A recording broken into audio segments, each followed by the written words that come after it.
may God bless Zambia. I thank you. Honorable Nakachinda.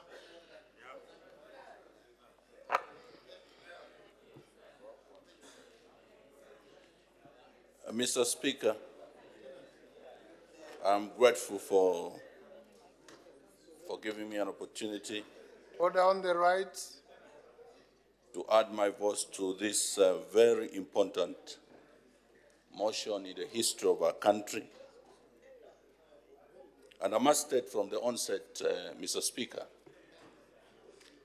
that barely 4 or 5 days ago we're concluding debating a motion on the speech of the President when he came to this House to report on the progress we're making as a people in the application of principles and values, or values and principles as enshrined in the Constitution.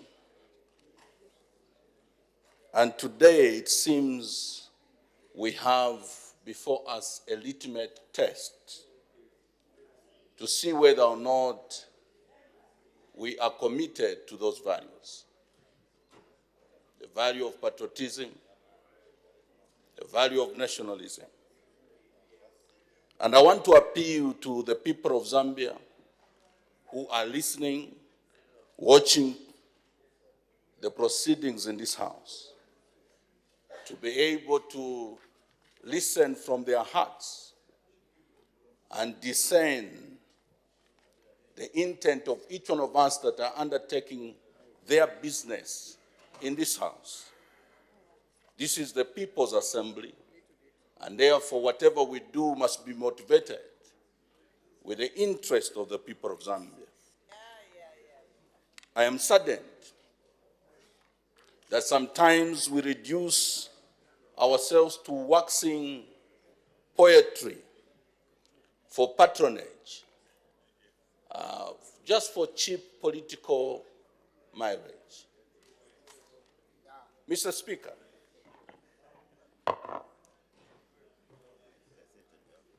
I think history must be able to inform our present so that we can be able to project the future. As Movement for Multi-Party Democracy, as well as a member of Parliament, I want to state that we support the bill. We support the bill because, one, Mr. Speaker, we can rely on the leadership of President Edgar Chagwa Lungu, who has demonstrated political will to undertake reforms that would help this country. We support the bill because we can rely on the PF government, who have demonstrated from the time... Honorable Nakachinda, please give me a minute. In spite of my appeals, they seem to be falling on deaf ears. Maybe the best approach is to begin inviting members to leave. I can identify them. Very animated conversations. I don't know whether they're not interested in this subject. Not because as it is, they find their conversations much more important. I'll begin singling out shortly for exit. And maybe you can retire to bed early as well.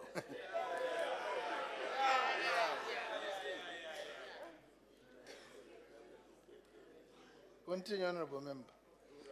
Mr. Speaker, the history I'm referring to is one that began with President Edgar Chagwa Lungu being granted the privilege to serve as Minister of Justice.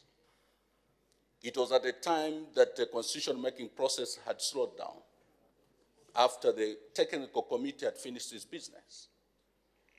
When he got into office, he committed himself to the Zambian people that under my watch as Minister of Justice, I I'll make sure that the draft constitution will see its day in Parliament.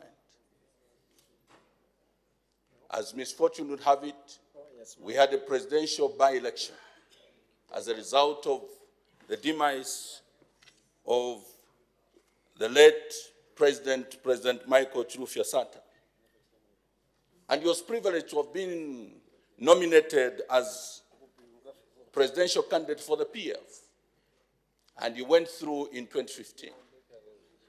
In an unprecedented manner, Mr. Speaker, the first act of President Edgar Chagwa Lungu during his inauguration was to appoint a Minister of Justice and gave him the mandate that the promise I made that the draft constitution must cease there in Parliament should be actualized.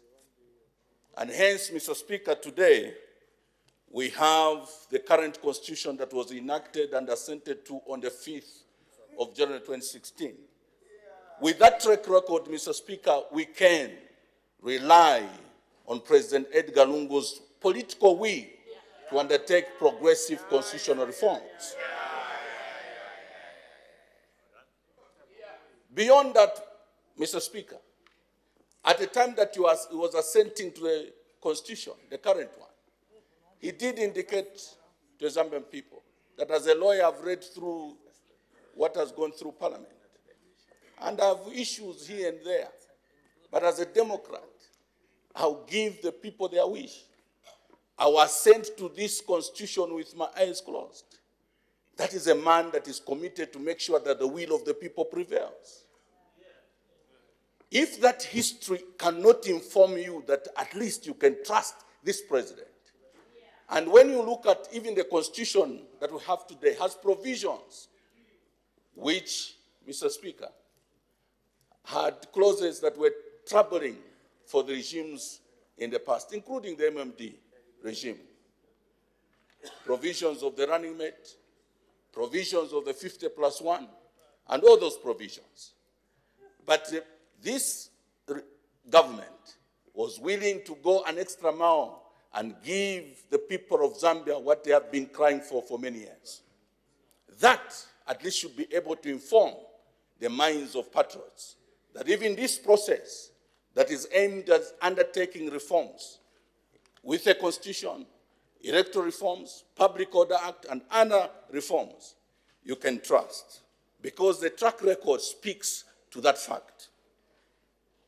The recent processes which are subject to the step that the Minister of Justice has undertaken to bring this bill to this House, Mr. Speaker, for the first time in the history of this country, President Edgar Lungu, at the request of different stakeholders, when we were undertaking consultations under the auspice of the CID, we met him as president of Patriotic Front at the PF Secretariat.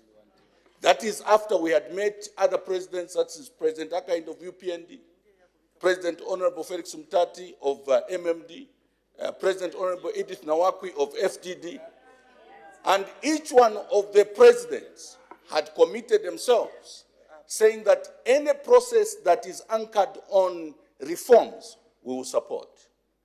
When we met the head of state as PS president, who was gracious to come in the company of the Minister of Justice and other officials, we made a request.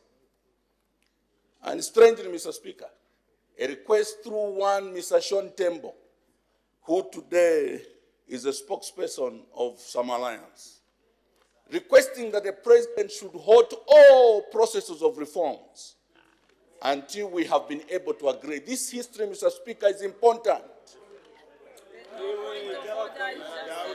Honorable member, nominated member, Honorable Nakachinda, just a reminder, please no reference to individuals who are not here. It may be, in your estimation, an accurate reference, but the convention nonetheless is that we try and keep them out of our debates. You can make reference to the events without referring, especially to people outside.